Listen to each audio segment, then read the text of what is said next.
Hello my dear viewers and subscribers, कैसे आप सब लोग। उम्मीद करता हूं कि आप सभी लोग स्वस्थ होंगे और अच्छे होंगे। मैं करीम अहमद सिद्दीकी एडवोकेट एक बार फिर स्वागत करता हूं आप सभी का आपके अपने YouTube channel legal and social awareness में। आज मैं सुप्रीम कोर्ट के एक बहुत ही लेटेस्ट और लैंडमार्क 302 यानी मर्डर केस के जजमेंट के बारे में बातचीत करने जा रहा हूँ। अक्सर प्रैक्टिस के दौरान देखने को मिलता है कि जहाँ पर 2 या 2 से ज़्यादा लोग आरोपी हैं किसी क्रिमिनल घटना में, कई लोगों के विरुद्ध ट्रायल चलता है, उसमें से ट्रायल कोर्ट के द्वारा कुछ आरोपियों को छोड़ दिया जाता है और कुछ आरोपियों को सजा कर दी जाती है सेम सेट ऑफ एविडेंस पे। यानी एक ही तरीके की जो एविडेंस कोर्ट में आती है, उसी एविडेंस के बेसिस पर कुछ लोगों को कोर्ट छोड़ देती है और कुछ लोगों को सजा कर देती है। ये जो सुप्रीम कोर्ट का जो जजमेंट है, इसी तरीके के केस पर बेस्ड है। एक मर्डर की घटना थी जिसमें से कुल 6 लोगों को आरोपी बनाया गया था। ट्रायल कोर्ट ने उसमें से 4 लोगों को एक्विटल कर दिया और 2 लोगों को कन्विक्शन कर दिया। इस कन्विक्शन के खिलाफ ऑनरेबल हाई कोर्ट जाते हैं, हाई कोर्ट से भी अपील खारिज हो जाती है, हाई कोर्ट की अपील डिसमिसल के खिलाफ सुप्रीम कोर्ट में अपील दाखिल हो जाती है। तो यह पूरा मामला था दोस्तों। देखते हैं कि केस के फैक्ट क्या थे और फाइनली सुप्रीम कोर्ट के समक्ष किस तरीके का आर्गुमेंट किया गया और सुप्रीम कोर्ट के द्वारा कौन सी महत्वपूर्ण टिप्पणी की गई और क्या आदेश पारित किया गया। सबसे पहले हम केस के फैक्ट्स पर ब्रीफ में एक नज़र डाल देते हैं। एक एफआईआर दर्ज कराई जाती है यह कहते हुए कि कुछ लोग बैलगाड़ी से आ रहे थे, तो कुछ लोग आते हैं, अचानक रास्ता रोकते हैं। रास्ता रोकने के बाद कुछ और लोग आ जाते हैं और फायरिंग शुरू कर देते हैं, जिसमें से एक व्यक्ति की गोली लग जाती है जो कि उस बुलक कार्ट में बैठा हुआ था। वो अनकॉन्शियस हो जाता है। थाने में एफआईआर दर्ज कराई जाती है 307 में। इसके बाद उस व्यक्ति की डेथ हो जाती है जिसको गोली लग गई थी। डेथ होने के बाद 307 की जो एफआईआर थी वो कन्वर्ट हो जाती है 302 में। 307 के साथ साथ 147, 148, 149 और फिर 302 आईपीसी में ये मामला चलता है। इन्वेस्टिगेशन शुरू होता है। इन्वेस्टिगेशन के दौरान 6 आरोपियों के खिलाफ चार्जशीट दाखिल की जाती है।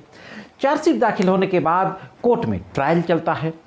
ट्रायल कोर्ट के द्वारा 6 में से 4 अभियुक्तों को दोष मुक्त कर दिया जाता है, जैसा कि मैंने शुरुआत में बताया, और 2 अभियुक्तों को कन्विक्शन कर दिया जाता है। 148, 302, 307 और 349 आईपीसी में सजा कर दी जाती है 2 आरोपियों को। इस ट्रायल कोर्ट की सजा के खिलाफ हाई कोर्ट में अपील दाखिल होती है। हाई कोर्ट अपील खारिज कर देता है। इसके बाद सुप्रीम कोर्ट जाते हैं। सुप्रीम कोर्ट में दोस्तों ये जो क्रिमिनल अपील दाखिल की गई थी 2300/2009 और ये केस था Balram versus state of Madhya Pradesh. ये मध्य प्रदेश का केस था और अभी 6 अक्टूबर 2023 को इसमें सुप्रीम कोर्ट के द्वारा आदेश पारित किया गया। तो देखते हैं कि सुप्रीम कोर्ट में किस तरीके का आर्गुमेंट किया जाता है और फाइनली सुप्रीम कोर्ट के द्वारा क्या जजमेंट दिया जाता है। दोस्तों, सुप्रीम कोर्ट के समक्ष जब इस क्रिमिनल अपील की सुनवाई शुरू होती है तो जो डिफेंस का आर्गुमेंट होता है अपीलेंट के एडवोकेट का, वही आर्गुमेंट होता है जो हाई कोर्ट के समक्ष होता है कि सेम एविडेंस के बेसिस पर 4 एक्यूज्ड को एक्विटल कर दिया जाता है और उसी एविडेंस के बेसिस पर 2 आरोपियों को सजा कर दी जाती है। जबकि 2 गवाहों का बयान पॉइंट आउट किया जाता है, PW5 और PW6 जो फैक्ट के विटनेस थे। उनके स्टेटमेंट को कोट करते हुए कहा जाता है कि इन दोनों विटनेसेस ने गोली चलाने की बात जिस आरोपी के बारे में कही है, उस आरोपी को तो ट्रायल कोर्ट ने बरी कर दिया, एक्विटल कर दिया, और जिसको सजा की उसके संबंध में इन दोनों गवाहों ने कोई भी स्पेसिफिक स्टेटमेंट ही नहीं दिया। इसी के साथ साथ यह भी कहा जाता है कि पहले से दुश्मनी थी और ऐसी स्थिति में फॉल्स इंप्लीकेशंस की संभावनाएं ज़्यादा हैं।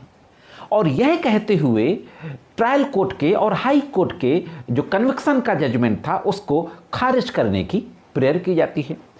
दूसरी तरफ दोस्तों स्टेट का आर्गुमेंट शुरू होता है। स्टेट का आर्गुमेंट जो सुप्रीम कोर्ट का बहुत पुराना प्रिंसिपल है कि separated the chaff from the grain, भूसे से दाने को अलग करना। स्टेट के द्वारा कहा जाता है कि ट्रायल कोर्ट ने भूसे से दाने को अलग करते हुए एविडेंस पे बिलीव किया और इन 2 लोगों को कन्विक्शन कर दिया। अब जो महत्वपूर्ण बात आती है सुप्रीम कोर्ट की। सुप्रीम कोर्ट के द्वारा जो महत्वपूर्ण प्रिंसिपल लेट डाउन किया जाता है, उससे पहले एक बहुत ही महत्वपूर्ण केस का एग्जाम्पल दिया जाता है। वह केस था जो सुप्रीम कोर्ट के द्वारा कहा गया। सुप्रीम कोर्ट के द्वारा कहा गया कि एक क्लासिक केस था, Vadivelu Thevar versus state of Madras, AIR 1957 में पब्लिश हुआ था। पूरी डिटेल आपके स्क्रीन पे है। इस केस का हवाला देते हुए सुप्रीम कोर्ट के द्वारा बहुत ही पुराने सेटल्ड 3 प्रिंसिपल की बात कही जाती है कि विटनेसेस के जो स्टेटमेंट होते हैं या तो होली रिलायबल होगा, पूरी तरीके से विश्वास करने लायक होगा, या होली अनरिलायबल होगा, पूरी तरीके से अविश्वसनीय होगा, या तो ना ही वो रिलायबल होगा और ना ही अनरिलायबल होगा, ना तो विश्वास करने लायक होगा ना ही अविश्वास करने लायक होगा। इस तरीके से इस प्रिंसिपल की बात कही जाती है। साथ ही PW 5 के बयानों के बारे में कहा जाता है, जिन बयानों के बेसिस पर ट्रायल कोर्ट ने सजा की थी। यह कहा जाता है कि PW 5 ने सजा करने वाले व्यक्ति का नाम तो बताया ही नहीं, जिस व्यक्ति को सजा हुई थी उसके बारे में कोई बयान नहीं दिया, बल्कि यह बयान दिया कि तीसरे आदमी ने गोली चलाई। और दुश्मनी के बारे में महत्वपूर्ण बात कही जाती है कि enmity is a double edged weapon. दुश्मनी जो है वो दोधारी तलवार है। दोधारी तलवार क्यों है? जहां एक तरफ किसी घटना के मकसद को बताती है दुश्मनी, वहीं दूसरी तरफ फॉल्स इंप्लीकेशंस की पॉसिबिलिटीज बढ़ जाती हैं।